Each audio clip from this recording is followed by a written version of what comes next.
اور سنے ترمذی میں حدیث ہے، میرے مصطفیٰ کریم علیہ السلام نے فرمایا جو سچا تاجر ہوگا، سچا تاجر، اللہ اسے قیامت کے دن نبیوں کے ساتھ جگہ عطا فرمائے گا۔ سچے تاجر کو اللہ نبیوں کے ساتھ۔ تو بھائی عجیب و غریب معاملہ ہے۔ میں ایک محفل میں تھا چند دن پہلے، تو نقیب محفل نے میرا نام لیا۔ آپ کو پتہ ہے یہ محبت والے ہوتے ہیں، سنگین نقیب جو ہوتے ہیں، پیار والے لوگ ہوتے ہیں، ان کی بھی ڈیوٹی ہوتی ہے نا تعریف کرنے کی، ان کی مجبوری ہے، انہوں نے کرنی ہے، یہ نہیں کریں گے تو ناراض ہو جائیں گے لوگ۔ تو اس نے کچھ ایسے پتہ نہیں کہاں سے بیچارہ رٹا لگا کے یاد کر کے آیا تھا، وہ سارے اس نے نا سارے القاب کٹھے کر کے تو میرے نام سے جڑ دیے۔ اب میں بڑی دیر تلاش کرتا رہا کہ ان القابات کے اندر میں بھلا کہاں پہ ہوں۔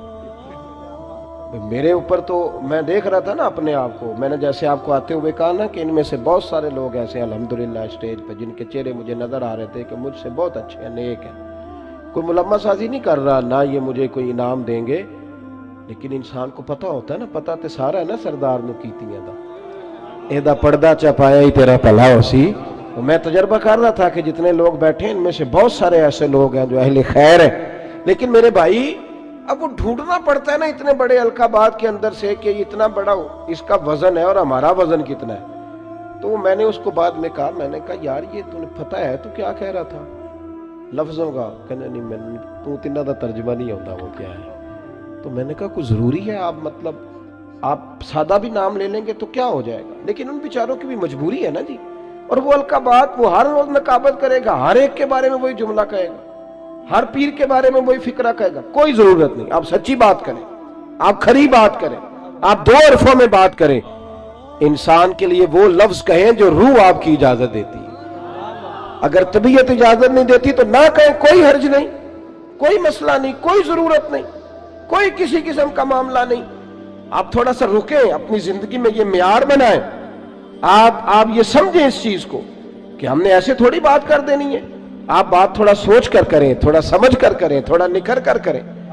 سچ کی زندگی گزارو، سچ کی زندگی ٹھنڈی ہوتی ہے، سچ کی زندگی مزیدار ہوتی ہے، سچ کی زندگی کے اندر انسان سکون میں رہتا ہے، ورنہ تو مطلب عجیب معاملہ ہے نا جی۔ ایک بات میں نے کرنی ہے، وہ سمجھ لیں میرے لیے، ان بزرگوں کے لیے نہیں ہے۔ ایک بزرگ نے خود لکھا ہے اپنے قلم سے، ان سے کسی نے کہا حضرت صاحب آپ نے نصیحت کہاں سے لی؟ تو کہنے لگے میں تو جہاں سے بھی نصیحت ملی ہے میں نے لے لی ہے۔ جو ابھی اپنے آپ کو طالب علم سمجھتا ہے وہ کہیں سے بھی لے لیتا ہے، اور جو کہتا ہے کہ اب میں کسی مقام پہ پہنچ گیا ہوں تو اس کے لیے ذرا مشکل ہوتا ہے۔ کہا جناب پھر بھی کہاں سے؟ تو کہنے لگے مجھے تو طوائف بھی ایک دن نصیحت کر گئی۔ سب طوائف؟ کہاں کس طرح؟ تو فرمانے لگے میں گزر رہا تھا جبے کبے میں، وہ بھی گزر رہی تھی، بے پردہ، چہرے پہ کپڑا نہیں تھا، تو میں نے اس کو نصیحت کر دی، میں نے کہا بیٹے چہرے پہ کپڑا ڈال، اللہ سے ڈرا کر۔ کہتے ہیں اس نے اسی وقت نقاب ڈال لیا، چہرے پہ کپڑا رکھا، کہنے لگی میں احتیاط کروں گی، پر بزرگوں اجازت ہو تو ایک بات میں بھی کر دوں؟ کہتے ہیں میں نے کہا بیٹے کر لو۔ تو کہنے لگی حضرت صاحب میں جو ہوں نا میں وہی کہلاتی ہوں، آپ بھی بتلائیے جو آپ کہلاتے ہیں وہ ہیں آپ؟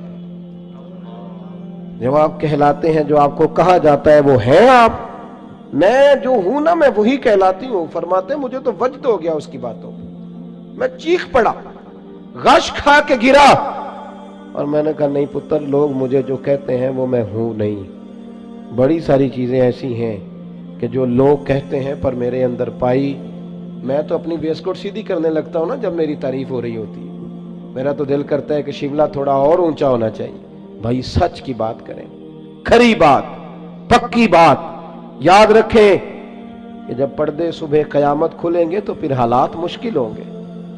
آپ سچے رہیں، سچائی کا سفر کریں۔ قرآن مجید نے کہا یا ایھا الذین آمنوا اتقوا اللہ وکونوا مع الصادقین، اللہ سے ڈرو، اور اگر صحبت اختیار کرنی ہو تو سچے لوگوں کی کرنا، جھوٹوں کے قریب نہ جانا، سچے لوگ، سچے کھڑے۔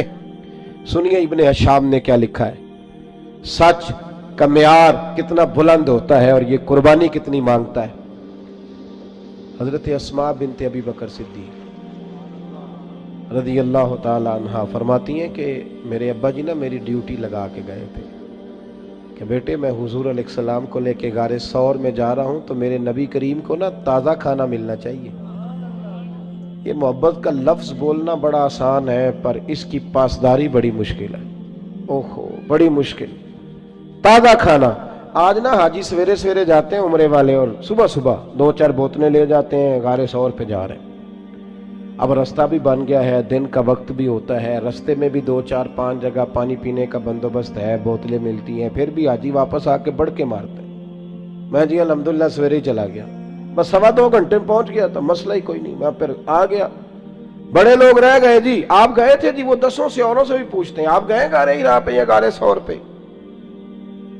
5413 فٹ اونچی غار ہے وہ، اور آج بھی صبح کے وقت لوگ جاتے ہیں تو پتہ نہیں 15-18 جگہ پہ رک کے سانس لیتے ہیں، پانی پیتے ہیں، پھر بھی مشکل ہے، اور دن میں جاتے ہیں۔ اس وقت تو رستہ بھی کوئی نہیں تھا، آج بھی جنگل ہے۔ جاگ رہے ہیں آپ حضرات؟ سمجھ آ رہی ہے میری باتوں کی؟ حضرت اسماء کی جب ڈیوٹی لگی تو حالت یہ تھی کہ حضرت ابوبکر صدیق نہ بیٹے کھانا پکانا اور دن کو نہ آنا، کوئی دیکھ نہ لے، رات کو آنا کھانا لے۔ یہ آپ کا ہستا بستا گاؤں ہے، پر 10 بجے رات کو جوان بیٹی اگر ماچس لینے چلی جائے نا دکان پہ تو سویرے شور مچ جاتا ہے، اور باپ ہو سکتا ہے کہ پھر محلے والوں سے نظریں نہ ملا سکے کہ جوان بیٹی۔ عشق کا دعویٰ کرنا بڑا آسان ہے، اور یہ سپیکر جب میرے ہاتھ میں ہوتا ہے تو میں کہتا ہوں ایسے کر دوں گا، میں وہ کر دوں گا، پھر سپیکر کہیں پگڑی، یہ باتیں کرنی تو آسان ہے، جوش دکھانا تو بڑا آسان ہے، پر عمل کرنا اللہ چوں بگویم بمسلمانم بلرزم۔ جب میں کہتا ہوں میں مسلمان ہوں تو میں کانپ جاتا ہوں، جب میں کہتا ہوں یہ لفظ کہ میں حضور کا دیوانہ ہوں۔ اقبال کہتے ہیں مجھ پہ کپ کپی طاری ہو جاتی۔ سنو اور یاد رکھو، حضرت اسماء کہتی ہے ابا جی نے ڈیوٹی لگائی رات کو کھانا پہنچانا، کہتی میں کھانا پکاتی، پھر میں مکے کی گلیوں میں دیکھتی دنیا سو جاتی رات کے وقت۔ بیٹیاں تو بڑی پیاری ہوتی ہیں نا، اور پھر رات کو بیٹی نکلے، اور عام گھر نہیں سردار کی بیٹی۔ فرماتی ہیں کبھی کسی نے دستک ہی نہیں دی تھی، کسی کی طاقت ہی نہیں تھی ابوبکر صدیق کے دروازے کو دیکھے، لیکن ایک دن میں کھانا پکا رہی تھی تو میرے دروازے پہ شور ہوا۔ فرماتی ہیں شدید پریشانی کے عالم میں دروازے پہ گئی تو ابو جال کئی لوگوں کو لیے دروازے پہ کھڑا تھا۔ میں باہر نکلی، کیا بات ہے؟ تو کہتی ہیں بڑے مجمع میں اس نے پوچھا، کہنے لگا کہاں گئے ہیں ابو بکر صدیق، کہاں گئے ہیں نبی کریم علیہ السلام کو لے کر، بتاؤ۔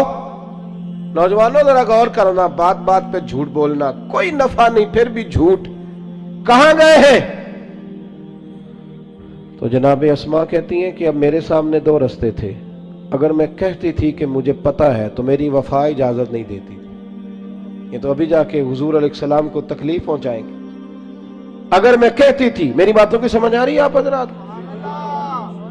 ذرا غور کریں کیا کہہ رہا ہوں، اس بات کی نزاکت کو سمجھیں۔ اگر میں کہتی ہوں کہ مجھے خبر ہے تو یہ تو تکلیف دیں گے، اگر میں کہتی ہوں مجھے پتہ نہیں تو یہ جھوٹ ہے، اور حضور اس کی اجازت نہیں دیتے۔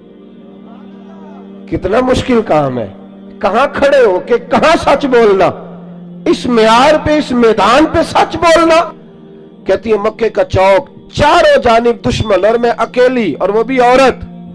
فرماتی ہیں پھر میں نے اپنی ساری ہمت جمع کی، ساری طاقت اکٹھی کی، میں نے فیصلہ کیا کہ میں جھوٹ نہیں بولوں گی کیونکہ میں ابو بکر کی بیٹی۔ فرماتی ہیں میں نے ارادہ کر لیا، اب میں وفا بھی بچاؤں گی، دین بھی بچاؤں گی۔ اس نے پوچھا بتائیے کہاں ہے، جب زور سے بولا تو میں نے کہا ابو جان سن، پھر سن، مجھے خبر ہے وہ دونوں کہاں ہیں، پر تیرے اندر طاقت ہے تو پوچھ کے بتا، میں تمہیں بتاؤں گی نہیں وہ دونوں کہاں ہے طاقت تو پوچھ کے بتا۔ ہاں جے محبوب بلاوے ایک دم تے سر نو پیر بنائیے، وہ سر منگے تے سر دے دئیے، پھر کدے بھی دیر نہ لائیے تے یار دا کدے بھی گلا نہ کریے، پاواں سینک دے ہی مر جائیے، او سجنا یا تے لائیے ہی نہ، تے جے لائیے تے پھر توڑ نبھائیے۔ کہا بتاؤں کہ نہیں؟ بھرے بازار میں مکے میں ابو جال کو یہ بات کی۔ جب انسان دلیلوں سے عاجز آتے ہیں پھر لڑائی کرتے ہیں،